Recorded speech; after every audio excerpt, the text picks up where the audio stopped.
నిన్న మనందరికీ కూడా మళ్ళీ ఎన్ని రోజులు చెప్పింది ఎంత గొప్పగా మళ్ళీ దాన్ని అంతని కూడా సమరైజ్ చేసి చెప్పారో గురువుగారు మనందరూ విన్నాం. మళ్ళీ వేళ మర్చిపోయాం అనుకోండి, ఆ పేర్లన్నీ మనకెక్కడ గుర్తుంటాయి, వేళ మీద పేర్లుంటే వారికనకి చెప్పగలరు. కానీ మొట్టమొదటి రోజు నుంచి జరిగిందంతా కూడా మనకి గుర్తుందో లేదో, అసలు ఇవంతా ఎలా వచ్చింది ఏమిటి అని చెప్పి మళ్ళీ మళ్ళీ చెప్తున్నారు. అది ఎంత అద్భుతంగా ఉందంటే, నాకు ఫోన్లో వచ్చి ఇంటర్నెట్ లో వచ్చిన వాళ్ళు చెప్తున్న దాన్ని బట్టి మీకు చెప్తున్నాను నేను. వాళ్ళందరూ నిజంగా పొంగిపోయారు. ఆ 10 నిమిషాలు కూడా మేము ఎక్కడున్నామో తెలియలేదండి, అంత స్పీడ్గా అసలు ఎలా చెప్పగలిగారో మాకు అర్థం కావట్లేదు గురువు గారు అని చెప్పి. అదే మన గురువు గారి గొప్పతనం, దానికే మనం అందరం కూడా గర్వంగా ఫీల్ అవుతున్నాం. ఇప్పుడు పూజ్య గురువుని ఈ రోజు ప్రవచనం చేయవలసిందిగా వారి పాదములు పట్టి ప్రార్థిస్తున్నాం. శుక్లాంబరధరం విష్ణుం శశివర్ణం చతుర్భుజం ప్రసన్నవదనం ధ్యాయేత్ సర్వవిఘ్నోపశాంతయేత్. గురుర్బ్రహ్మా గురుర్విష్ణుః గురుర్దేవో మహేశ్వరః గురుః సాక్షాత్ పరబ్రహ్మ తస్మై శ్రీ గురవే నమః. వ్యాసాయ విష్ణురూపాయ వ్యాసరూపాయ విష్ణవే నమో వై బ్రహ్మనిధయే వాసిష్ఠాయ నమో నమః. కూజంతం రామ రామేతి మధురం మధురాక్షరం ఆరుహ్య కవితాశాఖాం వందే వాల్మీకికోకిలం. శ్రుతిస్మృతిపురాణానాం ఆలయం కరుణాలయం నమామి భగవత్పాదశంకరం లోకశంకరం. వాగర్ధావివ సంపృక్తౌ వాగర్ధప్రతిపత్తయే జగతః పితరౌ వందే పార్వతీపరమేశ్వరౌ. సూక్తిం సమగ్రయతున స్వయమేవ లక్ష్మీః శ్రీరంగరాజమహిషీమధురైః కటాక్షైః. వైదగ్ధ్యవర్ణకుణగుంభనగౌరవైర్యాం కండూలకర్ణకుహరాः కవయోధయంతి.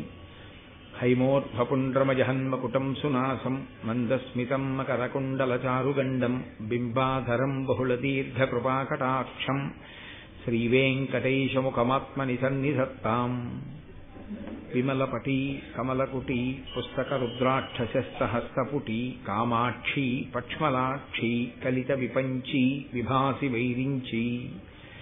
మనోజవం మరుతతుల్యవేగం జితేంద్రియం బుద్ధిమతాం వరిష్టం వాతాత్మజం వనరయూధముఖ్యం శ్రీరామదూతం శిరసా నమామి. ఆపదామపహర్తారం దాతారం సర్వసంపదాం లోకాభిరామం శ్రీరామం భూయో భూయో నమామ్యహం. నారాయణం నమస్కృత్య నరం చైవ నరోత్తమం దేవీం సరస్వతీం వ్యాసం తతో జయముదీరయేత్. హరి ఓం.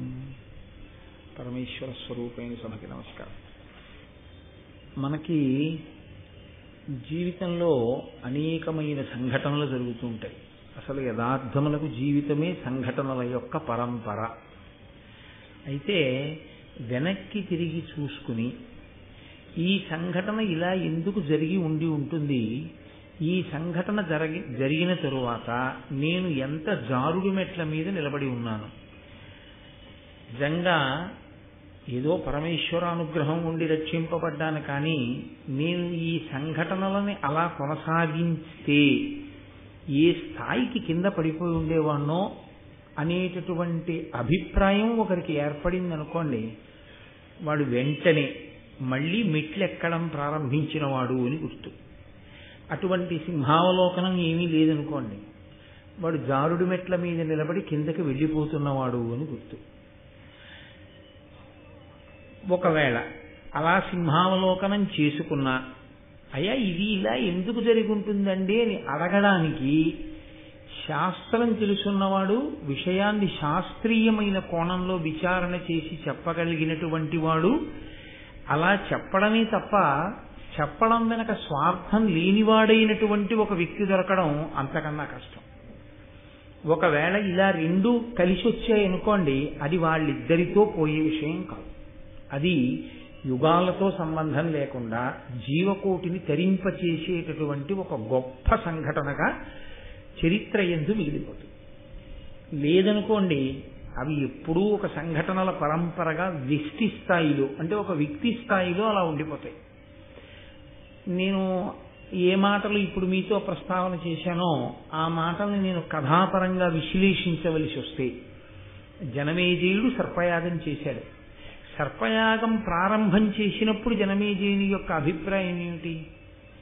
నీ చేస్తున్నది ఒప్పు, మా నాన్నని అంత కఠినంగా చంపినటువంటి ఆ తక్షకుణ్ణి సంహరించడం తక్షకుని వంశంలో పుట్టినటువంటి సమస్తమైన ఆ పాముల్ని చంపడం ఎంత మాత్రమూ దోషభూయిష్టం కాదు, కాబట్టి నేను చంపేస్తాను అన్నాడు. ఆయన యాగం చేస్తాను అన్నప్పుడు తప్పయ్యా అలా యాగం చెయ్యకూడదు అన్నవాడు ఎవరైనా ఉన్నాడా జనమేజయుడితో? ఎవ్వరూ లేరు. లోకంలో తీరు ఎలా ఉంటుందంటే, మహారాజు మనసులో దీని యందు ప్రీతి ఉన్నది అన్న అభిప్రాయం ఉంటే సాధారణంగా దాన్ని అనుసరించే మాట్లాడతారు.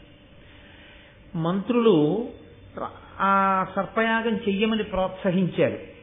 వాస్తుశాస్త్రం చెప్పాడు ఒక్క ఆయన మాత్రం. ఒక పురాణజ్ఞుడు యాగశాల నిర్మాణంలో దోషం ఉంది, అందుకని ఈ యాగం ఆగిపోతుందని చెప్పాడు.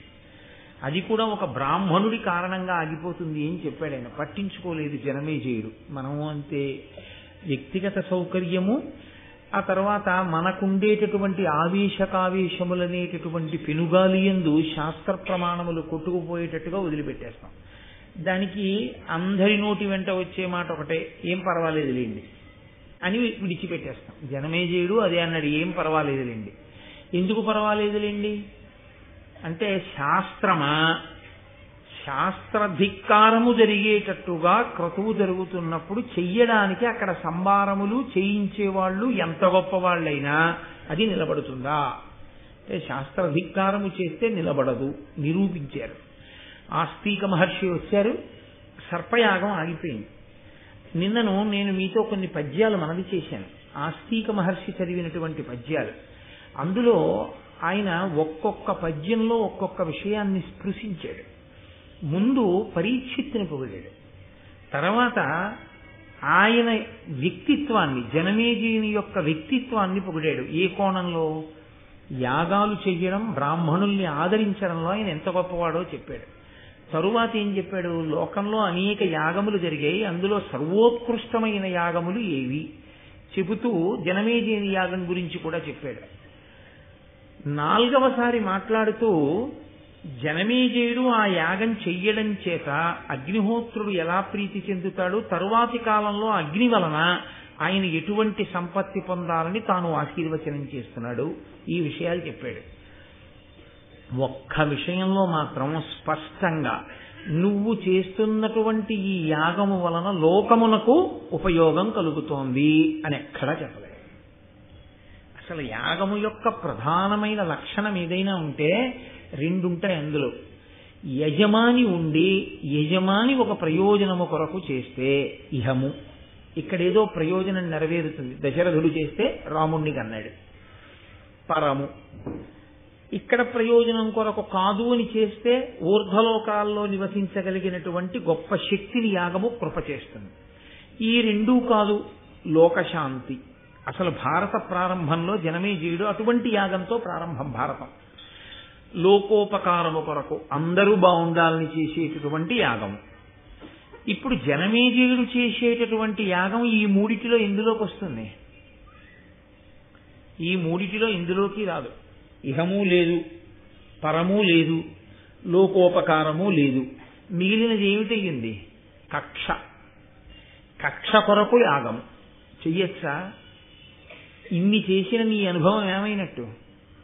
ఇన్ని చేశానంటున్నావు, ఇంతమంది బ్రాహ్మణుల్ని ఆదరించానంటున్నావు, ఇంతమంది బ్రాహ్మణుల దగ్గర విషయములను తెలుసుకున్నానంటున్నావు, ఇన్ని యజ్ఞాలు చేశావు, ఇంత పరిపాలన చేశావు, తుదకు నీ మనసు యొక్క వ్యగ్రతకి లొంగిపోయి ఆ యాగం దేని కొరకు చేస్తున్నావంటే, ఎప్పుడో మీ నాన్నని కరిచినటువంటి ఒక పాము యొక్క ఉద్ధతిని మనసులో స్మరణ చేసి మొత్తం పాముల్ని చంపడానికి యాగం చేస్తున్నావు.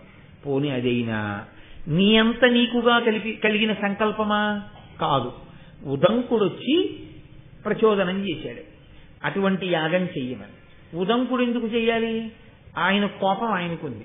తక్షకుడు ఎప్పుడో ఆయనకు అడ్డొచ్చాడు. ఆ గురుపత్తి పౌష్య మహారాజు గారి యొక్క భార్య కుండలములను తెస్తుంటే ఆయన అపహరించి తీసుకెళ్లి ఇబ్బంది పెట్టాడు అని. కాబట్టి భూతదయ లేకుండా చేసేటటువంటి యాగం ఏ ఫలితాన్ని ఇస్తుంది? కాబట్టి ఆప్ చేసి అన్నాడు. చాలా గొప్ప విషయం ఏమిటంటే, లోకంలో తనకి తట్టకపోయినా పెద్దలు చెప్పినప్పుడు వినగలగడం. ఇదొక్కటి లేకే రావణాసురుడు పాడైపోయాడు, ఇదొక్కటి లేకే దుర్యోధనుడు పాడైపోయాడు. ఇదొక్కటి ఉండడం చంద్రవంశంలో పాండవుల యొక్క ఆస్తి. వాళ్ళకి తట్టకపోవచ్చు, కానీ కృష్ణుడు చెప్తే వింటారు పాండవులు. అలా జనమేజయుడు కూడా విన్నాడు. విని ఉత్తర క్షణంలో యాగాన్ని ఆప్ చేసేయండి అన్నాడు. ఇప్పుడు యాగం ఆప్ చేసేసిన తర్వాత అది ఒక సంఘటనగా జనమేజయుడు విడిచిపెట్టి ఉంటే వైశంపాయనుడు భారతం చెప్పడం. నేను మీతో మనవి చేసింది అది. ఎవరు జీవితంలో జరిగినటువంటి సంఘటనని పరిశీలనం చేసుకుని దాని వలన ధార్మికమైనటువంటి ఆర్తి కలిగి ధర్మము పట్ల అనురక్తి కలిగి ఒక మహాపురుషుడి పాదములు పట్టుకుని దానికి ఉపశాంతిని కోరుతాడో అటువంటి వాడికి ఒక మహాపురుషుడు దొరికి జవాబు చెప్తే వాళ్ళిద్దరి మధ్య జరిగినటువంటి సంభాషణ లోకానికంతటికీ ఉపకారం చేస్తుంది. ఇక్కడ జనమేజయుడికి ఒక్కసారి విచారణా స్థితికి వెళ్ళాడు. అసలు నేను ఎందుకు చేశాను ఈ యాగం? నిజమే, ఆస్తికుడు చెప్పిన దాంట్లో ఏం దోషం ఉంది? కేవలం కక్షతో చేశాను. ఈ కక్షకి కారణం పోని తక్షకుడు నాకేమైనా అపకారం చేశాడా? లేదు. తక్షకుడు మా నాన్నగారికి చేశాడు. మా నాన్నగారిని తక్షకుడు పడగొట్టాడని కక్ష పెట్టుకుని ఇప్పుడు నేను యజ్ఞం చేసి కొన్ని వేల లక్షల సర్పములనే కాల్చేశాను. మనిషి మనసులోకి కక్ష అన్నది ప్రవేశిస్తే అంతకుముందు విన్నవి, అంతకుముందు చదువుకున్నవి, అంతకుముందు నేర్చుకున్నవి ఎంత విచిత్రంగా కొట్టుకుపోయారా? కొట్టుకుపోయి ఇంకో ఆలోచన లేకుండా యాగం చేసేసాను అని ఆయన ఊరుకోలేదు. ఆయన ఏమనుకున్నాడంటే నాకెవరూ చెప్పలేదు, అలా చెయ్యొద్దు అని చెప్పలేదు. ఆస్తికుడు చెప్పగానే ఆపేశాను. కానీ నాకన్నా ముందు పుట్టి ఈ రాజ్యాన్ని పరిపాలించి శరీరం విడిచిపెట్టినటువంటి పాండవులు కౌరవులు నాకు తండ్రులు. వాళ్ళకి చెప్పడానికి పరమధర్మమూర్తి అయిన వేదవ్యాసుడున్నాడు. సాక్షాత్ ఆయన ఆత్మబంధువు. ఎందుచేత ఆ మాటకొస్తే అసలు ఆ పుట్టినటువంటి బిడ్డలలో ఆ వ్యాస స్పర్శ లేకుండా సంతానం కలగలేదు అక్కడ. కాబట్టి ఆయన వంశకర్త అయి ఉన్నాడు. అటువంటి మహాపురుషుడు ఆయన ఉన్నాడా? పెద్దరికం వహించి మాట చెప్పడానికి భీష్ముడు ఉన్నాడా? అడగకుండానే చెప్తాడు భీష్ముడు. మహాపురుషుడు ఆచార్యుడు ద్రోణుడు ఉన్నాడా? కృపాచార్యుడు ఉన్నాడా? ఇంతమంది ఉండి మరి ఎవరు వినకపోవడం వల్ల అంత పెద్ద యుద్ధం జరిగింది కురుక్షేత్రం. వాళ్ళు ఎక్కడో మాట వింటే ఇంత భారతం జరిగి ఉండకూడదు. కాబట్టి వ్యాసుడు ఉండగా ఇది ఎలా జరిగింది? అసలు ఎవరు మాట వినకపోవడం వల్ల జరిగింది? మాట వినకపోవడం అనేటటువంటిది కేవలం స్వభావరీత్యా మాట వినకపోవడం జరిగిందా? అంతకన్నా ఇంకా వెనకాతల కారణం ఏమైనా ఉందా? ఒక వ్యక్తి స్వభావరీత్యా మాట వినకపోవడం అన్నది జరిగి ఉంటే ఇంతమంది మహాత్ములున్న చోట ఒక్కడే పోయి ఉండాలి. అలా పోలేదు. ఇనపరసనం అంతటినీ అయస్కాంతం ఆకర్షించినట్టు మొత్తం దుష్టశక్తులన్నిటినీ దుర్యోధనుడు ఆకర్షించాడు. దేవతాశక్తులన్నీ ఈశ్వరుడి ముందు నించున్నట్టు దేవతాశక్తుల యందు ఆవిర్భవించిన వారందరూ పాండవుల వైపుకి వెళ్ళారు. దేవతాశక్తులున్న వాళ్ళైనా మాట వినాలిగా వ్యాసుడు చెప్పినప్పుడు. మరి పాండవులు ఎందుకు వినలేదు? వీళ్ళిద్దరికీ యుద్ధం ఎందుకు జరిగింది అసలు కురుక్షేత్రంలో?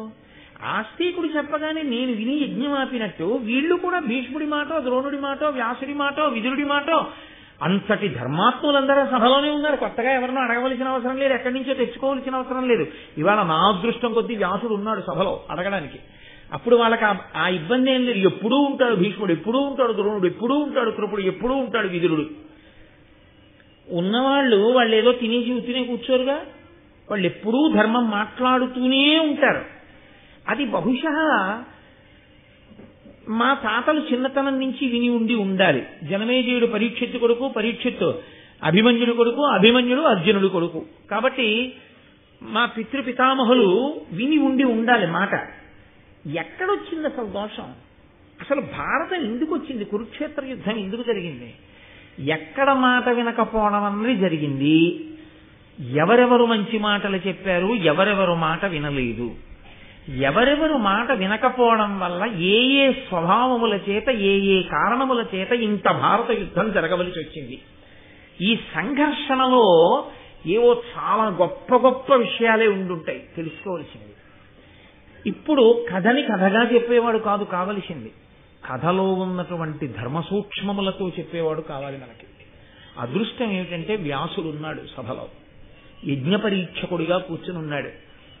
ఆ వ్యాసుడే మహాభారత రచన చేసినవాడు. ఇతిహాస రచన, ఇతిహాస అన్న మాట ఎందుకంటారు అన్నది నేను మీతో మనవి చేశాను. ఇతిహాసం అది అలాగే జరిగినది. ఎందుకనంటే వ్యాసుడు కూడా అందులో ప్రధానమైన భూమిక పోషించాడు కాబట్టి వ్యాసుడు ఉన్నాడు. నేను అడుగుతాను, అడిగితే వ్యాసుడు చెప్పాలి. కానీ పెద్దలను అడిగితే పెద్దలు చెప్పాలని ఆశించి మీరు అడగవచ్చా? అదేం బాకీయా చెప్పాలని?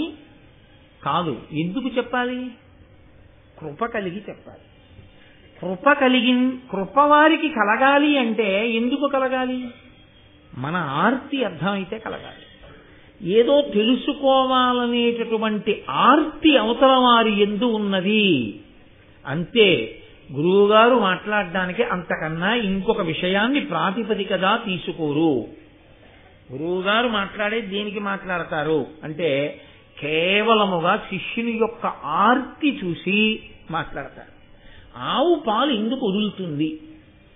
తాను గడ్డి తిని నెమరు వేసి తయారు చేసిన పాలు కడుపులో పెట్టుకుని శిరములలోకి విడవకుండా పొదుగులో దాచుకున్న ఆవు ఏ కారణానికి పాలని విడిచిపెడుతుంది?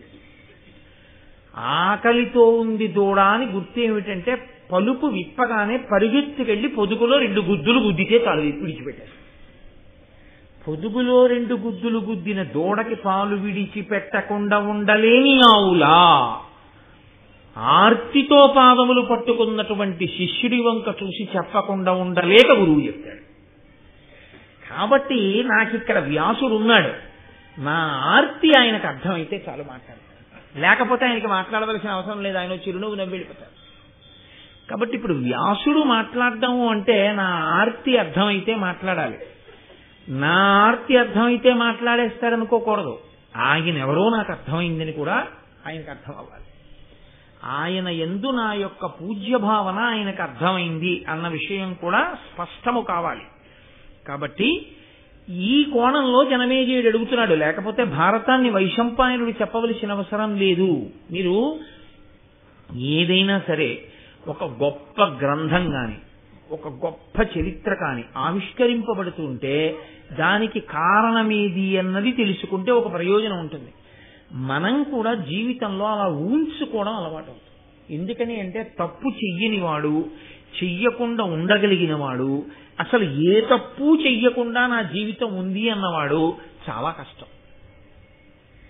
ఏదో తప్పు అజ్ఞానం చేతనో అమాయకత్వం చేతనో తెలిసో ఎక్కడో జరుగుతుంది. కానీ దానిని విచారణ చేసుకుని కనుక నేను దీన్ని పట్టుకోకూడదు అని బాగా ప్రతిజ్ఞ చేసుకుని నిలబడగలిగిన వాడే దిద్దుకోగలిగిన వాడు.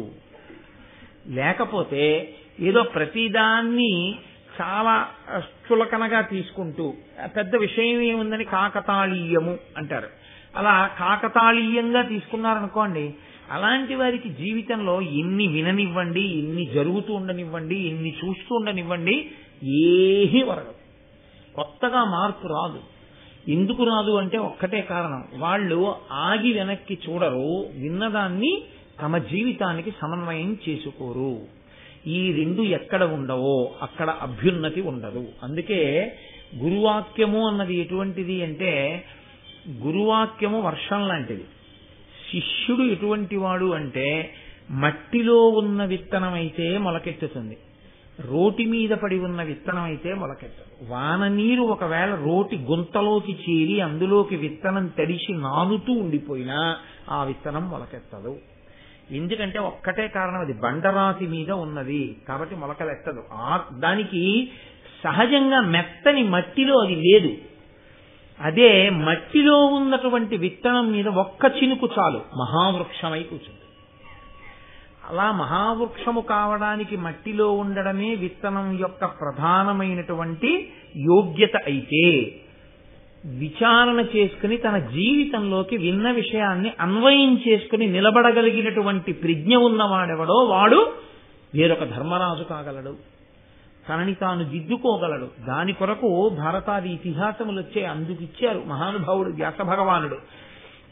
ఇది నేను చెప్పకపోతే ఎలా సమన్వయం చేసుకుంటారు వాళ్ళ జీవితాన్ని, ఎలా వాళ్ళని వాళ్ళు దిద్దుకుంటారు, అందుకిచ్చారు. కాబట్టి ఈ సంఘటన జరగడం మీరు కేవలముగా యాదృచ్ఛికము అన్న భావనతో మీరు ఉండకూడదు, నేనుండకూడదు. అసలు మహాభారతమునందు ఈ సంఘటన జరగడమే, జనమేజయుడికి అటువంటి ఆలోచన రావడమే మనకందరికీ కూడా సంస్కార భిక్ష పెట్టింది భారతం. లేకపోతే భారతం ఎలా వస్తుందండి? రచింపబడిన భారతం అలా ఉండిపోయేది. ప్రవచనంగా మారింది ఎప్పుడు అంటే ఇదిగో జనమేజయుడి ఈ ప్రశ్న వేశాక ప్రవచన రూపాన్ని భారతం పొందింది. అప్పటి వరకు భారతానికి ప్రవచనం లేదు, అది గ్రంథ రూపంలో ఉంది. అలాగే ఉంటే ఎవరికి వాళ్ళు చదువుకోవాలంటే. ప్రవచన రూపంలోకి ఎప్పుడు మారిందంటే ఇదిగో జనమేజయుడు వేదవ్యాసుని యొక్క పాదములు పట్టుకుని ఈ ప్రశ్న అడగడం ప్రారంభం చేస్తే అప్పుడు ఆ మహాభారతం ప్రవచన రూపంలోకి మారింది. కాబట్టి అయ్యో నిజంగా ఆస్తిక మహర్షి వచ్చి రక్షించింది పావుల్నా, ఆస్తిక మహర్షి వచ్చి రక్షించింది నన్ను రక్షించాడు, నాకు అమృతం పెట్టాడు. లేకపోతే ఎంత పాపం చేసుకుంటూ పోదునో, ఎంత కష్టతో ఈ యాగం చేద్దునో, చివరికి ఏమి సాధించానని నేను అనుకోవాలి. అలా కాకుండా నన్ను రక్షించాడు మహానుభావుడు. ఇది ఆయన మనస్సులో ఉన్న మాట. కాబట్టి ఆయన సభలో ఉన్నటువంటి వేదవ్యాసుణ్ణి చూసి పరమబ్రహ్మనిధిన్ పరాశరసుతున్ బ్రహ్మర్షి ముఖ్యున్ దయాపరు కౌరవ్య పితామహున్ జనహిత ప్రారంభు కృష్ణాజినాంబరు నీలాంబుదవర్ణ దేహు అనురూపప్రాంశు ఉద్యద్దివాకర రుక్పింగ జటాకలాపు గత రాగద్వేషు నిర్మత్సరు. వ్యాసుడన్న మాట ఒక్కటే వదిలిపెట్టేసి, ఆయన పేరు విడిచిపెట్టేసి జనమేజయుడి గుండెలో వ్యాసుణ్ణి తీసుకొచ్చి చెప్తున్నారు మనకి. జనమేజయుని గుండెలో వ్యాసుని పట్ల ఉన్న పూజ్య భావన. ఒక గురువు గారి దగ్గర కూర్చున్న శిష్యునికి అభ్యున్నతి ఎప్పుడు అంటే గురువు గారి మీద ఆ పూజ్య భావన ఉంటేనే. ఆ పూజ్య భావన గురువు గారి మీద లేనినాడు అది శిష్యుడికి కొత్తగా ఏమీ తీసుకొచ్చి ఇవ్వదు, ఆయనకేమీ ఆర్ద్రత కల్పించదు, సంస్కార బీజములను నాటలేదు. అందుకే పేరు విడిచిపెట్టేశాడు. అసలు విడిచిపెట్టేసి వ్యాసుని గొప్పతనాన్ని స్మరిస్తున్నాడు జనమేజయుడు. పరమబ్రహ్మనిధిన్, సాక్షాత్తు పరబ్రహ్మమే రాశీభూతమై నా కన్నుల ఎదుట కూర్చుని ఉంది. పరాశరసుతున్, పరాశర మహర్షి యొక్క కుమారుడు, బ్రహ్మర్షి ముఖ్యున్, బ్రహ్మర్షులలో ముఖ్యమైన వాడు, దయాపరున్, ఇందుకు కదు మాట్లాడాలి, దయ కలిగిన వాడు, కౌరవ్య పితామహున్, కురువంశమునకంతటికీ కూడా పితామహ స్థానమునందున్నవాడు, జనహిత ప్రారంభు, జనమునకంతటికీ కూడా హితమును కల్పించడము అనేటటువంటి మార్గమునందు అష్టాదశ పురాణములను వేద విభాగమును చేసి లోకానికి 4 మంచి మాటలు చెప్పి జనాన్ని మంచి మార్గంలోకి మళ్లించడం అనేటటువంటి ప్రక్రియని ప్రారంభం చేసిన మహాపురుషుడు. కృష్ణాజినాంబరు, కృష్ణాజినం కట్టుకుని ఉన్నవాడు, నీలాంబుదవర్ణ దేహు, నల్లని మేఘం ఎలా ఉంటుందో అటువంటి శరీరంతో ఉన్నవాడు, అటువంటి కాంతితో ఉన్నవాడు, అనురూప ప్రాంశు, ఆ పేరుకి తగినటువంటి గుణములు కలిగినటువంటి వాడు, ఉద్యద్దివాకర రుక్పింగ జటాకలాపు, అప్పుడే ఉదయించినటువంటి సూర్యబింబము నుంచి వచ్చేటటువంటి కాంతి ఎలా ఉంటుందో అటువంటి కాంతితో మెరిసిపోతున్నటువంటి ఎర్రని జటలు చుట్టబడినటువంటి ఆ కొప్పు కలిగినటువంటి వాడు, గత రాగద్వేషు, రాగద్వేషములు లేనివాడు, నిర్మత్సరున్, ఏమాత్సర్యము లేనివాడు. అసలు వ్యాసుడన్న మాట ఎక్కడన్నా వాడారా? వ్యాసుడు లోకానికి తెలుసు, జనమేజయుడికి తెలుసు, మీకు తెలుసు, నాకు తెలుసు. కానీ వ్యాసుడు జనమేజయుడి గుండెలో ఎలా ఉన్నాడో ఆ పద్యం చెప్తాడు. గురువుగారి పేరుతో అందరికీ తెలుసు. గురువుగారు నీకెలా తెలుసు? నీ గుండెలో గురువుగారు ఏమిటి? ఈ విషయంలో పర్వతం ఎలా చెలించకుండా ఉంటుందో గురువుని నమ్మిన శిష్యుడు అలాగే ఉండాలి. తన గురువు పట్ల అంత పూజ్య భావనతో ఉండాలి. శిష్యుడి గుండెలో గురువు అంటే పరబ్రహ్మమే, దైవమే. గురుర్బ్రహ్మ గురుర్విష్ణు గురుర్దేవో మహేశ్వర గురు సాక్షాత్ పరబ్రహ్మ. అందుకే పరమబ్రహ్మ నిధిన్ అంటూ మొదలుపెట్టారు. అటువంటి వ్యాసుడి వంక చూసి జనమేజయుడు ప్రశ్న వేస్తున్నాడు. ఒక్క పద్యంలో అడిగాడండి. ఒక్క పద్యంలో ఎంత ఆర్తిని వెళ్ళబుచ్చాడో చూడండి. చేసిన యాగంలోంచి ఎంత ఆర్తి వచ్చిందో. జీవితంలో ఏదో సంఘటనల రూపంలో జీవితం గడిచిపోయినటువంటి వాడికి ఏ విచారణ ఉండదు. ఆలోచించుకోగలిగినటువంటి వాడు, విచారణ చేసుకోగలిగిన వాడిలో ఎంత పరిశీలన ఉంటుందో, ఎంత ఆర్తి ఉంటుందో, ఎంత తాపత్రయం ఉంటుందో జనమేజయుడి పద్యంలో అర్థమవుతుంది. దీనికి వేదవ్యాసుడు జవాబు చెప్పవలసి వచ్చింది. ప్రీతితో మీరును భీష్మాది కురువృద్ధ రాజుల నుండి భూరాజ్య విభవమెల్ల విభాగించి ఇచ్చిన తమ తమ వృత్తులనుండక వీగి పాండు ధృతరాష్ట్రనందనుల్ ధృతి చెడి వారేమి కారణంబున ప్రజాక్షయముగాక భారత యుద్ధ ఉపార పరాక్రములు చేసిరి మీ పంపు చెయ్యరైరి ఎరిగి ఎరిగి వారి నేల వారింపరు ఇట్టి గోత్ర కలహమేల పుట్టే దీని కల తెరంగు తెలియంగా నా నతియుండు నాకు సన్మునీంద్రవంద్య గొప్ప మునుల చేత నమస్కరింపబడేటటువంటి స్వరూపము కలిగినటువంటి వాడా, ప్రీతితో మీరును భీష్మాది కురువృద్ధ రాజులు ఉండి భూరాజ్య విభవమెల్ల విభాగించి ఇచ్చినన్. పరమధర్మాత్ములు సమస్త శాస్త్రములు తెలిసిన మీరున్నారు. జనమేజయుడు వ్యాసుడిని అడుగుతున్నాడు. పరమధర్మాత్ముడైన భీష్మాచార్యుడున్నాడు, కురువృద్ధులున్నారు. వీళ్ళందరూ కలిసి రాజ్యాన్ని విభాగం చేశారు. ఇవ్వకుండా ఊరుకుని పంచుకోవడానికి దెబ్బలాడుకుంటే అది వేరు. అది ఎలా ఉంటుందంటే ఇదిగో గరుత్మంతుడు తినేసినటువంటి గజగజపాల్లో ఉంటుంది. కానీ ఇక్కడ దెబ్బలాడుకోవడానికి అవకాశం లేకుండా విభజించి ఇచ్చేశారు. ఎవరు విభజించి ఇచ్చారు? పరమధర్మాత్ములు విభజించి ఇచ్చారు. కాబట్టి ఇంకా దెబ్బలాడుకోవడానికి ఏముంది? ఏముండదు. రాజుల నుండి భూరాజ్య విభవమెల్ల విభాగించి ఇచ్చినన్ తమ తమ వృత్తులనుండక వీగి పాండు ధృతరాష్ట్ర నందనులు ధృతి చెడి వారేమి కారణంబున ప్రజాక్షయముగాక భారత యుద్ధం అపార పరాక్రములు చేసిరి. వాళ్ళిద్దరికీ ఇచ్చేసిన తర్వాత మళ్ళీ ఆ రాజుల్ని కూడా తీసుకుని ఆ దుర్యోధనుడు ఈ రాజుల్ని కూడా తీసుకుని పాండవులు కురుక్షేత్ర యుద్ధ భూమికి ఎందుకు వెళ్ళారు? మీ మాట విని ఎవరికిచ్చిన రాజ్యం వాళ్ళు ఎందుకు పరిపాలించలేదు? వాళ్ళు ఎందుకు దెబ్బలాడుకున్నారు? అంటే తాను మాట వినడం వల్ల ఎంత గట్టెక్కేశాడో లోపల గుర్తొస్తోంది. కాబట్టి అసలు ఎందుకు వాళ్ళు యుద్ధం చేస్తే ఎందుకంత ప్రజాక్షయం అయిపోయింది? ఎందుకంతమంది చచ్చిపోయారు? భారత యుద్ధం అపార పరాక్రములు చేసిరి మీ పంపు చెయ్యరేది. మీరు చెప్పిన మాట వాళ్ళు ఎందుకు వినలేరు?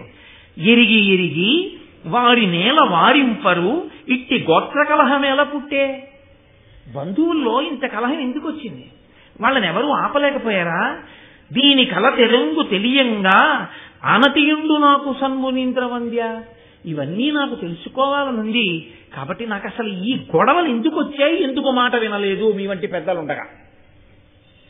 ఎంత అంటే పెద్దల మాట విని ఉంటే అన్నదొకటి జనమేజయుడిలోకి వచ్చిందా లేదా? జరిగిన సంఘటనల వల్ల చాలండి గట్టెక్కిపోయాడంటే జనమేజయుడి జీవితంలో. తెలియక తప్పు చేయడం తప్పు కాదు, తెలిసిన్నవారు చెప్పినప్పుడు దిద్దుకోవడం గొప్ప. అది వచ్చేసింది జనమేజయుడికి. ఇది మా పూర్వీకులు ఎందుకు చేయలేదని వేస్తున్నాడు ప్రశ్న. ఇప్పుడు ఈ ప్రశ్న అడిగితే మహానుభావుడు వ్యాసుడు నోరు విప్పి ఒక్క మాట మాట్లాడలేదు. ఆయన వైశంపాయనుడి వంక చూసి అన్నాడు, నువ్వు చెప్పు అన్నాడు. ఏం అలా ఎందుకు అనాలి? ఆయన మహాభారత రచన చేసి కూర్చోబెట్టుకుని మొట్టమొదట తన శిష్యులకి చెప్పాడు. సుమంతుడు, పైలుడు, వైశంపాయనుడు, జైమిని వీళ్ళని కూర్చోబెట్టుకుని చెప్పాడు. శిష్యులు గురువు దగ్గర వినడము అంటే ఎలా వినాలి? పరమ జాగ్రత్తతో వినవలసి ఉంటుంది. ఎక్కడ ఏమాత్రం జారిపోతే ఎరిపోతుందో అని అంత జాగ్రత్తగా విని ఉంటే తడుకోవలసిన పని లేదు. నువ్వు వెంటనే చెప్పగలిగి ఉండాలి భారతాన్ని. కాబట్టి గురువు మాట్లాడినా గురువు గారి పనుపున శిష్యుడు మాట్లాడుతున్నా ఇంకంతకన్నా అదృష్టం ఏముంది? గురువు గారు పక్కన కూర్చుని శిష్యుడిని మాట్లాడు అన్నారనుకోండి, శిష్యుడు మాట్లాడుతుంటే గురువు ఎంత పొంగిపోతారు. ఓ, నేను చెప్పింది వీడు బాగా విన్నాడు, అందుకే ఇలా చెప్పగలుగుతున్నాడు. కాబట్టి నువ్వు చెప్పు, భారతం చెప్పు జనమేజయుడికి. ఇప్పుడు మీరు ఒక్క విషయం ఆలోచించాలి. ఇక్కడి నుంచి భారతంలో శ్రోత వక్త మారుతున్నారు. ఇప్పటి వరకు ప్రవచనం చేసింది సౌతి, ఇప్పటి వరకు విన్నవాళ్ళు నైమిషారణ్యంలో శౌనకాది మహర్షులు. ఇంకా ఇక్కడి నుంచి ప్రవచనం చేస్తున్నవాడు వైశంపాయనుడు, వింటున్నవాడు జనమేజయుడు, కూర్చున్నవాడు వేదవ్యాసుడు. అంటే మొదట ఎవరు చెప్పారని సౌతి చెప్తున్నట్టు ఈ సంఘటన సౌతి చెప్తున్నాడు. కాబట్టి మొట్టమొదట మహాభారతాన్ని వ్యాస సమక్షంలోనే ప్రవచనం చేసినటువంటి ఘనత వైశంపాయనునకు దక్కింది. వైశంపాయనుడు భారతాన్ని ఏ కారణం వల్ల వ్యాసుడి యొక్క పాదాల దగ్గరే నిలబడి తడువుకోకుండా అంత గొప్పగా భారతాన్ని చెప్పగలిగాడు? ఒకే ఒక్క కారణానికి చెప్పగలిగాడు. ఏ కారణానికో తెలుసా అండి? తన గురించి ఒక్క పద్యం కూడా చెప్పకపోవడం వల్ల. ఇది భారతంలో పరమరహస్యం. ఇంత భారతాన్ని ప్రవచనం చేసినటువంటి వైశంపాయనుడు తన గురించి కాని తన తల్లిదండ్రుల గురించి కాని ఇంత భారతము చెప్పినటువంటి వాడు ఈ వైశంపాయనుడు అని ఎక్కడా చెప్పలేదు. ఆయన భారతం చెప్పే ముందు చేసిన పని ఏమిటంటే, గురువుగారు భారతం చెప్పు అనగానే వేదవ్యాసుడి పాదముల దగ్గర సాష్టాంగ నమస్కారం చేశాడు. చేసి, గురువర్యా మీరు ఆనతిచ్చారు అంటే కార్యం జరిగిపోయినట్టే, ప్రవచనం చేస్తాను, మీరు శాసించినట్లే భారతం చెప్తాను. వ్యాసుడి గురించి చెప్పాడు తప్ప అసలు తన గొప్పతనం ఎక్కడా ఆయన మాట్లాడలేదు. వ్యాసుడికి నమస్కారం చేసి వ్యాసుడి గొప్పతనాన్ని, భారతం యొక్క గొప్పతనాన్ని చెప్పాడు. సంక్షేపంగా ఒక్కసారి మహాభారతాన్నంతటినీ చెప్పేశాడు. చెప్పేసి ఆర్తి కలిగిన శిష్యుడైతే ప్రశ్న వేస్తే వివరణ చెయ్యాలి. వేదవ్యాసుని యొక్క గొప్పతనాన్ని చెప్పాడు. మహానుభావుడయ్యా ఈ వ్యాసుడు. ఈయనే అష్టాదశ పురాణములను ఇచ్చాడు, ఈయనే పంచమ వేదమైనటువంటి భారతాన్ని ఇచ్చాడు, ఈయనే వేద విభాగం చేశాడు. అటువంటి వ్యాస మహర్షి పనుపున నేను ఇదిగో ఈ భారతాన్ని ప్రవచనం చేస్తున్నాను. అదొక్కటే మాట. తన గురించి ఒక పద్యాన్ని వైశంపాయనుడు చెప్పలేదు. అంటే అసలు మహాభారత ప్రవచనాన్ని వినేటటువంటి శ్రోత ఒక విషయాన్ని బాగా దృష్టిలో పెట్టుకుని ఉండాలి. వైశంపాయనునికి అంత కీర్తి, శాశ్వతత్వము దేనివల్ల కలిగాయి? సొంతంగా ఏది చెప్పాలా, వ్యాసుడు చెప్పిందే చెప్పాడు. కానీ వ్యాసుడు చెప్పింది చెప్పడం వల్ల నేను ధన్యుండనుకుని చెప్పుకుని శాశ్వతుడైపోయాడు తప్ప నేను ఫలానా అని చెప్పుకుని చెప్పలేదు. భగవత్ సంబంధమైనటువంటి విషయాన్ని ప్రవచనం చేసేటటువంటి వాడికి ఉండవలసిన ఏకైక అర్హత ఆ భగవంతుని యందు నిరతిశయమైన భక్తి, భగవత్ కథ రచన చేసినటువంటి ఋషి పాదముల యందు భక్తి. తన గురించి తెలియవలసిన అవసరం లేదు. భారతం మీద ప్రసంగాలు కోటేశ్వరరావు గారు చేస్తున్నారు అంటే కోటేశ్వరరావు గారి బయోడేటా ఏమిటి అన్న విషయాన్ని నేను చెప్పక్కర్లేదు, మీరు వినక్కర్లేదు, అనవసరం. నేను వ్యాస హృదయాన్ని ఏమైనా చెప్పగలనా? వైశంపాయన హృదయాన్ని చెప్పగలనా? నేను నన్నయ్య గారి హృదయాన్ని ఏమైనా నేను చెప్పగలనా? అలా చెప్పగలిగితే, నేను పరమభక్తితో వాళ్ళకి నమస్కారం చేసి కూర్చోగలిగితే అదే నాకు భారతం చెప్పడానికి అర్హత. కాదు, తన గొప్పతనాన్ని కోరుకోకుండా గురువుగారి యొక్క వైభవాన్ని మాత్రమే స్మరిస్తూ గురువుగారి కింకరుడిగా ఇది చెయ్యగలిగిన అదృష్టం నాకు పట్టిందని చేసిన శిష్యుడెవరో వాడు శాశ్వతత్వాన్ని పొందుతాడు, వాడు తరిస్తాడు. తప్ప ఇది నేను చేస్తున్నాననేటటువంటి అహంకార స్పర్శ తగిలితే గురువు ఎంత గొప్పవాడైనా, గురువు పక్కన నువ్వు చేరినా నీవు ఆ అభ్యున్నతిని పూర్ణంగా పొందలేవు. ఇది వైశంపాయనుడు మనకి నిరూపించి చూపించాడు మహాభారతంలో. వైశంపాయనుడే అంత వినయంగా మాట్లాడితే, అంత భారతం చెప్పగలిగిన వాడు ఏ సభలో ఎక్కడ మీరు మీ బయోడేటా చెప్పుకుని మీ క్వాలిఫికేషన్లు, మీ గొప్పతనాలు, మీ బిరుదులు, మీ అక్కర్లేనితనాలు చెప్పుకుని అందుకు నేను భారతం చెప్తున్నానని మీరు చెప్పగలరు? నాకు చెప్పండి. ఇది ఏం చెప్పి వైశంపాయనుడు చెప్పాడు? అది చెప్పడానికి నువ్వు చదువుకున్న చదువా కారణం? ఒక్క నాటికి కాదు. ఏదైనా అనుగ్రహం అంటూ ఉంటే అది కేవలం పరదేవతానుగ్రహం, కృష్ణానుగ్రహం, వ్యాసానుగ్రహం, కవిత్రయం యొక్క అనుగ్రహం. ఆ భావన లోపల పెట్టుకుని చెప్పిన నాడు, ఆ భావనతో విన్ననాడు గురువు యొక్క అనుగ్రహం పరిపూర్ణంగా కలుగుతుంది. వ్యాస భగవానుని యొక్క అనుగ్రహం మనకి పరిపూర్ణంగా కలుగుతుంది. కాబట్టి ఆయన భారత కథని ప్రారంభం చేస్తూ అన్నాడు, వాసవ ప్రతిముండు వసువను నాతండు చేది భూనాథుండు శిష్ట లోక నుతకీర్తి మృగయా వినోదార్థమడవికి జని ఒక్క ముని జనాశ్రమమునందు నిర్వేదమున మహానిష్టతో సన్యస్త శస్త్రుడై తపమొప్ప జలుపుచున్న ఆతని పాలికి అమరగణంబుతో ఇంద్రుండు వచ్చి తానిట్టులనియే. ఒకానొకప్పుడు వాసవ ప్రతిముండు వసువను నాకండు, ఇంద్రుడితో సమానమైనటువంటి బలాపరాక్రమములు కలిగినటువంటి రాజు వసువు అనబడేటటువంటి వాడు. ఆయన చేది భూనాథుండు, చేది రాజ్యాన్ని పరిపాలిస్తూ ఉండేవాడు. అందులో శిష్ట లోక నుత కీర్తి, లోకంలో ఉండేటటువంటి మంచివారి చేత కీర్తింపబడినవాడు. ఎవరు పడితే వాడు కీర్తించడం గొప్ప కాదు. లోకంలో మహాత్ములైన వారు, పెద్దలైన వారు, శిష్టులైనటువంటి వారు, అటువంటి వారు గుణములను కీర్తిస్తే షహబాష్ అనొక్క మాట అంటే తన జీవితానికి సార్థకత. కాబట్టి శిష్ట లోకనుత కీర్తి మృగయా వినోదార్థమడవికి జని, ఆయన మృగయా వినోదార్థము, ఆయన కూడా వేట నెపం మీద అడవికి వెళ్ళి జంతువుల్ని వేటాడాడు. ఒక్క మునిజనాశ్రమమునందు నిర్వేదమున మహానిష్టతో సన్యస్త శస్త్రుడై తపమొప్ప తరుపుచున్న అతని పాలికి అమరగణంబుతో ఇంద్రుండి వచ్చి, ఆ ఆశ్రమంలోకి వెళ్ళి అక్కడ తపస్సు చేసుకుంటున్నటువంటి ఋషుల్ని చూశాడు. ఏముంటుంది ఆశ్రమంలో? ఏమీ ఉండదు. తాటాకుతో నీసినటువంటి కప్పు, లేదా ఆ జనుముతో నీసిన కప్పు, వెదురుతో కట్టి మట్టితో అలికినటువంటి గోడలు. ఆ గోడ కూడా పూర్తిగా ఉండదు, పిట్టగోడంత మట్టి ఉంటుంది, మిగిలింది వెదురుతో ఉంటుంది. కర్రతో చేసినటువంటి ఒక ఆచమన పాత్ర, ఏదో కొద్దిగా కావలసినటువంటి సంభారములు, ఇన్ని పువ్వులు, ఇన్ని పత్రాలు, కాస్త తేనె, 4 పళ్ళు, ఇన్ని దుంపలు తప్ప ఇంకా ఏది అక్కడ భోగ వస్తువు అన్నది ఏది ఉండదు. మనం లోకంలో ఇది ఉంటే మనకి సుఖంగా ఉంటుందని మనం ఏమనుకుంటామో అవేమీ అక్కడ ఉండవు.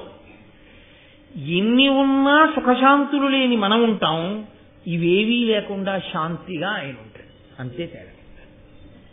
అందుకే అన్నీ ఉన్నవాడు శాంతి కోసం అక్కడికి వెళ్తుంటాడు.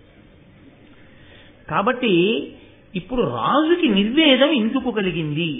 ఒక్క మునిజనాశ్రమమునందు నిర్వేదమున మహానిష్టతో సన్యస్త శస్త్రుడై తపమొప్పదలుపుచున్న అతని పాలికి అమరగణంబుతో ఇంద్రుండు వచ్చి తానిట్టులనియే అనవలసిన అవసరం ఏమిటి? రాజు చూసి అనుకున్నాడు, ఒరే, చేది రాజ్యాన్ని పరిపాలించాను, ఇంద్రుడితో సమానం అనిపించుకున్నాను, ఇంత బలపరాక్రమాలు ఉన్నవాణ్ణి, కానీ ఏమిటి నేను సాధించింది? అంతఃపురంలో ఉన్నాను, చలువరాతి మేడల్లో తిరిగాను, హంసతూలికా తల్పాల మీద పడుకున్నాను, కానీ శాంతి ఒక్కటే లేదు. ఎప్పుడూ మనసులో బెంగే, ఏదో పీడ గురించినటువంటి ఆలోచనే. ఈయనో పరమేశ్వరుణ్ణొక్కడిని నమ్ముకుని ఇంత తేనె, 4 పళ్ళు, ఇన్ని పువ్వులు, ఇంత పత్రి పెట్టుకుని హాయిగా ఈ కుటీరంలో, ఈ ఆశ్రమంలో ఎంత ప్రశాంతంగా ఉన్నాడు. నేను రాజదండం పట్టు కూర్చుంటే నా చాట్న కొట్టుకుంటున్నారు అందరూ. ఈయన అలా కూర్చుని ఈశ్వరుణ్ణి ధ్యానం చేస్తూ కూర్చుంటే సహజంగా జాతి వైరం ఉన్నటువంటి ప్రాణులు జాతి వైరాన్ని మరిచి చెలిమి చేసి తిరుగుతున్నాయి ఈయన తపప్రభావానికి. ఇది కదురా అసలు మనిషి శాంతిగా బతకడం అంటే. ఇది ఏమిటి నేను పొందింది ఆ రాచరికంలో, ఏమిటి నేను పొందింది ఆ ఐశ్వర్యంలో? వద్దు అని ఇది నిర్వేదం. అయ్యో, నేను చేసింది నాకు దేనికి పనికొచ్చిందన్న భావన కలిగి ఆయన కూడా సైన్యాన్ని దూరంగా పెట్టేసి ఆ అస్త్రాలు శస్త్రాలు తీసి అవతల పారేసి చిచి వీటి గొడవ ఇంకొద్దని ప్రశాంతంగా కూర్చుని తపస్సు చేసుకోవడం మొదలెట్టాడు. చాలా చిత్రమైన విషయం కదండి. మార్పు రావడాన్ని మాట్లాడుతోంది భారతం అని మీరు గుర్తుపట్టాలి. జనమేజయుడు మార్పు దగ్గర మొదలుపెట్టి మార్పు రావడాన్నే మాట్లాడుతోంది. ఇంకా ఇప్పుడు ఆయన దగ్గరికి ఇంద్రుడు అమరగణములతో వచ్చాడంటే దేవతాగణములతో కూడినటువంటి వాడై ఈయన దగ్గరికి వచ్చాడు. వచ్చి ఒక గొప్ప విమానాన్ని ఒకదాన్ని ఆయన దగ్గర పెట్టాడు. ఉన్నవి కాక కొత్తవి చేర్చాడు. చూడండి, అది విచిత్రం. ఇచ్చి అన్నాడు, నీవు నాకు సఖుడవు, ఇక నుంచి కేవలం భూమి మీద గొప్పతనం కాదు, ఈ విమానంలో నువ్వు స్వర్గలోకానికి వస్తుంది. కాసేపు నా దగ్గర 2-3 రోజులు ఉంటుండు, వెళ్ళిపోతావు. ఇప్పుడు పెదవులతో పిలవడం ఒక ఎత్తు, గుండెతో పిలవడం ఒక ఎత్తు. ఎప్పుడైనా మా ఊరు వస్తే ఒకసారి రండి అనడం వేరు, మీరు ఎలా అయినా ఖాళీ చేసుకుని మా ఇంట్లో 2 రోజులు ఉండేటట్టుగా రండి అనడం వేరు కాదు. మా ఊరు వస్తే రండి అన్నప్పుడే అర్థమైపోయింది. మన పని మీద ఏమైనా పెడితే ఒకసారి ఆయన ఇంటికి వెళ్ళాలి, ఉంటే ఉంటాడు నాకు తెలియదు. మీరు ప్రయత్నపూర్వకంగా మా ఇంటికి రండి 2 రోజులు, ఈ ఊళ్ళో 2 రోజులు మా ఇంట్లో ఉండి వెళ్ళాలి మీరు, తప్పదు అన్నాడు అనుకోండి, గుండెలతో పిలుస్తున్నాడని గుర్తు కదండి. కాబట్టి ఇంద్రుడు ఈయన పొందిన శాంతికి మిచ్చి ఇవన్నీ ఇస్తున్నాడు. ఇప్పుడు ఇంకా శాంతి ఉంటుందా, ఇంకా కొత్త అల్లర్లు ప్రారంభమవుతాయా? కొత్త అల్లరే ప్రారంభమవుతుంది. కాబట్టి ఇప్పుడు బాహ్యంలో గొప్ప వైభవాన్నే కృప చేస్తున్నాడు. ఒక దివ్య విమానాన్ని ఇచ్చి ఏదో మీరు అప్పుడప్పుడు మా దగ్గరికి వచ్చి స్వర్గలోకంలో కాసేపు కూర్చుని ఉండండి అంటే ఎలా పెడతాడు? ఒక దివ్య విమానం ఇచ్చాడు. ఈ విమానంలో స్వర్గలోకానికి వచ్చేస్తే 2-3 రోజులు మా దగ్గర ఉండి సంతోషంగా గడిపి వెడుతుందిగా. అంతేకాదు, నీకు ఈ మణి సువర్ణ విమానంతో పాటుగా నీ శరీరానికే ఒక దివ్యత్వం ఇచ్చేస్తున్నాను. ఇక నీకు కొత్త దేదీప్యమానమై దివ్యత్వముతో కూడినటువంటి శరీరమును పొంది ఉంటావు. వాడని పద్మాలతో కూడినటువంటి మాల ఒకటి నీకు ఇస్తున్నాను. అది వేసుకుని ఉంటే నీకు శత్రువులైనటువంటి రాజులు నీ మీద విడిచిపెట్టేటటువంటి బాణములు అసలు నీ శరీరానికి వచ్చి తగలవు. అది నిన్ను అలా కాపాడుతుంటుంది. ఆ పద్మాలు ఎన్నటికీ వాడిపోవు, అలాగే అవి ఎప్పుడు గుబాళిస్తూ ఉంటాయి. అటువంటి మాల ఇస్తున్నాను. దీనితో పాటుగా దుష్ట శిక్షణ శిష్ట రక్షణ చెయ్యడానికి నీకు వేణు ఎష్టిని కూడా ఇస్తున్నాను. అంటే ఒక వెదురు కర్ర ఒకటి ఇస్తున్నాను. అది ఒక దివ్యమైన వెదురు కర్ర. ఆ కర్ర నువ్వు చేత్తో పట్టుకుంటే దుష్టులను శిక్షించగలవు, శిష్టులను రక్షించగలవు. కాబట్టి ఇదిగో ఇవన్నీ నీకు ఇస్తున్నాను. కాబట్టి నువ్వు చక్కగా సంతోషంగా కాలం గడుపు. ఇప్పుడు ఆయన దేవేంద్రుడు ఏ సంవత్సరంలో ఏ తిథి నాడు తనకి ఇవన్నీ ఇచ్చాడో జ్ఞాపకం పెట్టుకుని ఆ తిథి నాడు ఒక ఉత్సవం చేస్తుండేవాడు. ఈ మాలని, ఈ విమానాన్ని, ఈ వేణు ఎస్తిని ఇవన్నీ నాకు ఇంద్రుడు కృప చేసిన రోజు అని ఇంద్రోత్సవము అని పేరు పెట్టి ఇంద్రపరంగా ఒక ఉత్సవం చేస్తుండేవాడు. ఘనముగా ఇంద్రోత్సవమునరించు మహీపతులకు ఒగి ఆయుర్వర్ధనమునగు పెరుగు సంతతి అనవరతము ధరణి ప్రజకు అభివృద్ధియగున్. ఈయన్ని చూసి ఈ ఇంద్రోత్సవాన్ని పక్కనున్న రాజులు కూడా ప్రారంభం చేశారు. చిత్రం ఏమిటంటే, పరమశివుణ్ణి ఉద్దేశించి ఇంద్రుణ్ణి ఉద్దేశించి ఈ ఇంద్రోత్సవం ఎవరు చేస్తారో అటువంటి రాజులందరికీ కూడా ఆయుర్దాయం పెరుగుతుంది, సంతతి వృద్ధిలోకి వస్తారు. అనవరతము ఎప్పుడూ కూడా వాళ్ళు పరిపాలించేటటువంటి భూమి మీద ఉన్న ప్రజలు సుఖశాంతులను పొందుతారు. అంటే ఆ ఇంద్రోత్సవము కృతజ్ఞతా పురస్సరంగా చేసిన రాజులకి శివానుగ్రహంగా, ఇంద్రానుగ్రహంగా అవి ఉన్నవాడు ఏది పొందుతున్నాడో అటువంటివి ఉత్సవం చేసిన వాడు కూడా పొందగలుగుతున్నాడు. కాబట్టి అందరూ ఆ ఉత్సవం చేసి సంతోషంగా ఉన్నారు. ఆ ఇంద్రుడు ఇచ్చిన వరంతో ఈ వసువుకి బృహద్రథుడు, మణివాహనుడు, సౌబలుడు, యదువు, రాజన్యుడు అనబడేటటువంటి 5 కుమారులు జన్మించారు. చాలా సంతోషంగా ఉన్నారు. 5 కొడుకులు పుట్టారు. పరమ సంతోషంగా ఉన్నాడు. ఇంద్రోత్సవం చేస్తున్నాడు. పక్క రాజులు కూడా నేర్చుకున్నారు. ఆనందంగా కాలం గడిచిపోతోంది. ఈ కాలం గడిచిపోతున్నటువంటి రోజులలోనే ఒక చిత్రమైనటువంటి సంఘటనల పరంపర ఒకటి జరిగింది. ఈయన రాజధాని నగరానికి చాలా దగ్గరలో శుక్తిమతి అని ఒక నది ప్రవహిస్తూ ఉండేది. సాధారణంగా రాజుల యొక్క కోటకి చాలా దగ్గరలో ఎప్పుడు ఏదో ఒక నదీ ప్రవాహం వెడుతూ ఉంటుంది. కందకాల్లో నీటిని నింపడానికి, కోటలో ఉన్న వాళ్ళకి కావలసినటువంటి నీరు దొరకడానికి వాళ్ళు ఎప్పుడు నీటి ఒడ్డునే కోట కడతారు. కాబట్టి అక్కడ ఆ శుక్తిమతి అనబడేటటువంటి నది ప్రవహిస్తుంది. నదిని స్త్రీవాచకంతో చెప్తారు. సముద్రాన్ని పుంవాచకంతో చెప్తారు. అందుకే నదులన్నీ సముద్రుణ్ణి చేరుతాయి. సముద్రుణ్ణి భర్తగా చెప్తారు, నదుల్ని పత్నులుగా చెప్తారు. ఈ శుక్తిమతి అనేటటువంటి నది ప్రవాహం వెడుతున్నప్పుడు ఆవిడ అందచందాలు చూసిందో పర్వతం. ఆ పర్వతం పేరు కోలాహలము. ఆ పర్వతానికి ఈ నది నచ్చింది. ఈవిడ మీద మనసు పెంచుకున్నాడు. అంటే ఏమన్నా అలా ఉంటుందా లోకంలో అని మీరు అనుకోకూడదు. జీవుడు అని ఒకడు ఉంటాడు. ఇప్పుడు నేను అన్నప్పుడు జీవుడు ఒకడు ఉంటాడు అనుభవించడానికి. అసలు యథార్థమునకు జీవుడు అనుభవించడానికే సుఖదుఖాలను శరీరం వస్తుంది. ఈ శరీరం ఈశ్వరుడు ఎందుకు ఇస్తాడంటే పాపం తీయాలి, పుణ్యం తీసేయాలి. ఈ రెండు ఎలా తీసేయాలి? దీన్నో దాన్ని ఇస్తాడు, ఈ శరీరాన్ని ఇస్తాడు. ఇచ్చి జీవుని ఇందులో పెడతాడు. పెడితే ఈ మోకాలు నొప్పి పెట్టింది అనుకోండి, ఏమిటోనండి మోకాలు నొప్పి అని జీవుడు ఎవరి మోకాలు మీదో కిందటి జన్మలో కొట్టినటువంటి పాపాన్ని ఇప్పుడు పోగొట్టుకుంటాడు. ఇది ఉంది కాబట్టి. అందరూ రోహిణీ కార్తీలో విలవిల్లాడిపోతుంటే ఈయనొక్కడు ఏసీలో కూర్చుంటాడు. అప్పుడు సుఖం పేరుతో ఇది సంతోషిస్తుంటుంది, పుణ్యాన్ని అలా తీసేస్తాడు. ఇప్పుడు ఏం పోతున్నట్లని మీరు లెక్కేసుకోవాల్సి ఉంటుంది. సుఖం అనుభవిస్తే పుణ్యం పోతోంది, దుఃఖం అనుభవిస్తే పాపం పోతోంది. ఈ రెండు అనుభవాలకి ఇదే కావాలి. ఇప్పుడు ఈ రెండిటి కోసం ఇది ఇచ్చి దీనిలో జీవుణ్ణి కూర్చోబెడతాడు. ఈ జీవుడు కనబడుతున్నాడా? ఇదే కనబడుతూ ఉంటుంది. డాక్టర్ గారి దగ్గరికి వెళ్తే ఈ నొప్పి చేత జీవుడు బాధపడుతున్నాడు అనం. ఇది నొప్పి పెడుతోందండి మోకాలంటాం కదండి. జీవుడు ఒకడు ఉంటాడు. వీళ్ళు జీవస్థాయిలో మాట్లాడుతున్నారని మీరు అర్థం చేసుకోవాలి. అందుకని కోలాహలమన్న పర్వతానికి ఈ శుక్తిమతి అన్న నది నచ్చింది. నచ్చి ఆయన అమాంత కోలాహలం అనేటటువంటి పర్వతం లేచొచ్చి ఈ శుక్తిమతి అనేటటువంటి నదీ ప్రవాహానికి అడ్డంగా కూర్చుంది. అనగా స్త్రీ పురుష సంబంధంగా అనుభవించింది అని ఒక మాట అంటే దోషమేం లేదు. కానీ బలాత్కారముగా ఆ నదిని అనుభవించింది ఆ కోలాహలం అనేటటువంటి పర్వతం. ఆ శుక్తిమతి అన్న నది పొందినటువంటి పరితాపాన్ని రాజు అర్థం చేస్తున్నాడు. రాజు అంటే ఎవరు? క్షితినాథుడు. లోకంలో ఏ జీవుడికి బాధ కలిగినా ఆయన రక్షించాలి. అందుకని ఆయన వెళ్లి తన కాలుతో తన్నాడు ఆ కోలాహలం అన్న పర్వతాన్ని. అది ఎగిరి ఎక్కడో పడిపోయింది. ఆయనంతటి బలవంతుడు. ఆయన పేరు వసువు. కానీ ఆయన ఇంద్రుడిచ్చిన విమానంలో పైన తిరుగుతూ ఉంటాడు కాబట్టి ఆయన్ని ఉపరిచర వసువు అని పిలిచారు, పైన తిరిగే వసువు అని. ఆ ఉపరిచర వసువు కాలుతో తంతే కోలాహలం అన్న పర్వతం వెళ్లి ఎక్కడో పడింది. అంటే మీరు ఇందులో ఒక విషయాన్ని బాగా గమనించాలి. ఏదో కథ కింద వినడం కాదు. రాజు అనగా ఎంత ధర్మాన్ని పాటించి ప్రాణుల యొక్క గొప్పతనాన్ని చూస్తుంటాడో, సమస్త ప్రాణుల యొక్క క్షేమాన్ని రాజు ఎలా చూడాలో చెప్తోంది.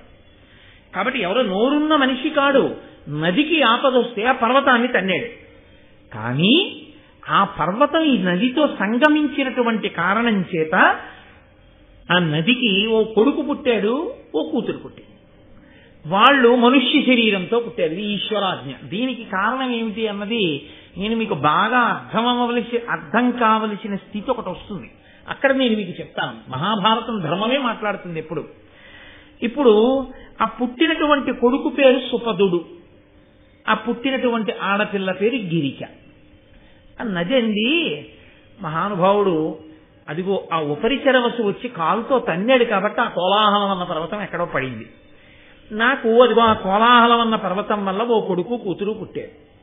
వీళ్ళని రాజుకు అప్పచెప్పేస్తానని రాజుకి ఇచ్చేసింది కానుకగా. అయితే రాజు ఇందులో ఈ గిరిక యొక్క అందచందాలు చూసి సంతోషించి తాను పెళ్లి చేసుకున్నాడు. ఈ పిల్లవాడున్నాడే సుపదుడు, వీణ్ణి తన సేనాపతిగా నియామకం చేశాడు. ఇప్పుడు శుక్తిమతి నదికి పుట్టినటువంటి కొడుకు ఉపరిచర వసువు యొక్క సేనాపతి.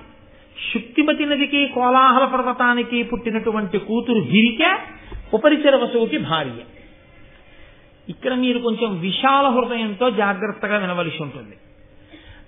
లేకపోతే వ్యాస భగవానుడికి నన్నయ్య గారికి ఇంత చాలా తక్కువ స్థాయిలో రచన చేయవలసిన అగత్యం పట్టిన వాళ్ళు కారు వాళ్ళు అన్న పవిత్ర హృదయంతో వినవలసి ఉంటుంది.